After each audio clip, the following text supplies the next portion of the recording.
Happy anniversary to the sweetest couple. कति चाँडो 1 वर्ष नि भइसकेछ। यो भिडियो तपाईँहरूको लागि मात्रै नभइकन हाम्रो लागि पनि एकदम धेरै स्पेसल छ। दिदीको बिहे, त्यो पनि गुल्मीमा। सबै कुरा एकदमै नयाँ थियो। हामी तिनैजना एकदम धेरै एक्साइटेड थियौँ। कलङ्कीमा बस कुर्दै बस्यौँ। सानो सानो कुरामा एकदम धेरै एक्साइटमेन्ट भइरहेको थियो।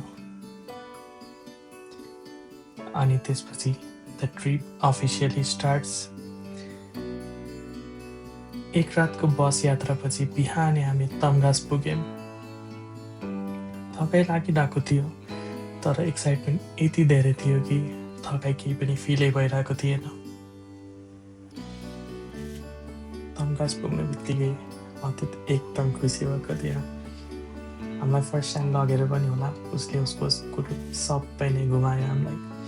उसको स्कुलको टुर अनि उसको पुरानो यादहरू सबै भन्न थाल्यो। सानो सानो बच्चाहरूसँग हामीले फुटबल म्याच पनि खेल्यौँ।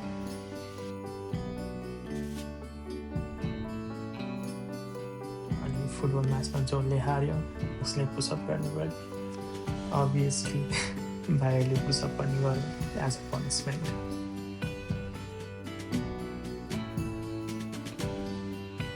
तमघासमा चाहिने सामानहरू किन्यौँ अनि अर्को गाडी चढेर हामी अर्को यात्रातिर गयौँ।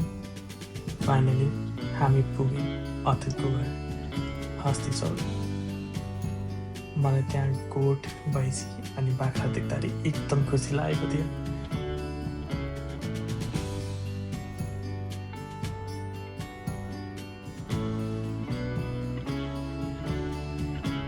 अनि यो बेलामा उनीहरूलाई समाउन उनीहरूको पछि पछि दौडिँदै थिएँ।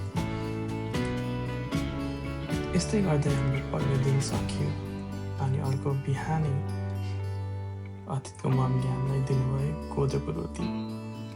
फर्स्ट टाइम कोदो खाँदै थिएँ।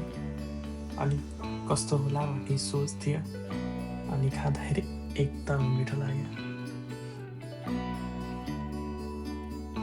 बिहान यस्तै गर्दै सकियो अनि अतीतको भान्जी अनि हामी तिनजना मिलेर हामी किम्बुटीतिर लाग्यौँ।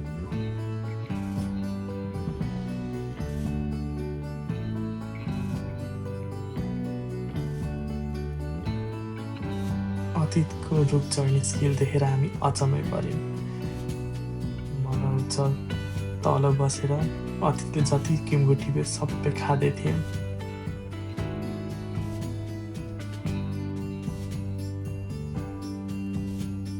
यो ट्रिपमा हामीले अतीतको धेरै नयाँ ट्यालेन्टहरू देख्यौँ।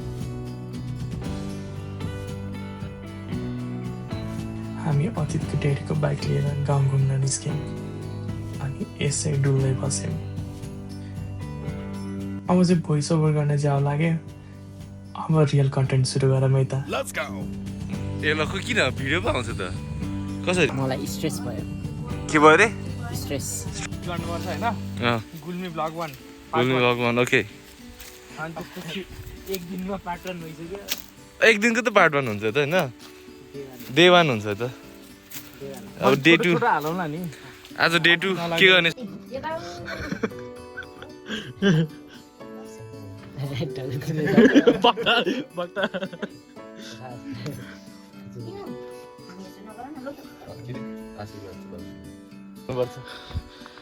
New invention. घुम्दै नघुम्ने कुद्नु होइन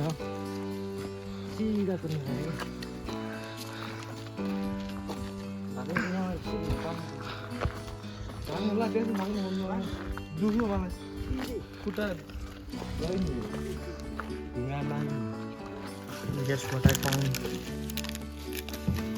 कस्सा पहिला जस्तै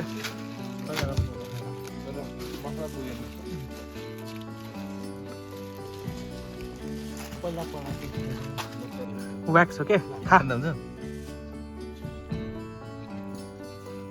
How's it?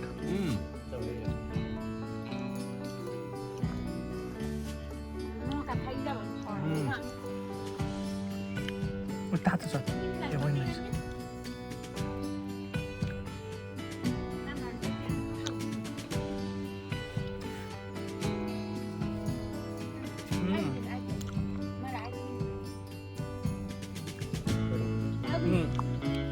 अस्ते गुल्यो अस्ते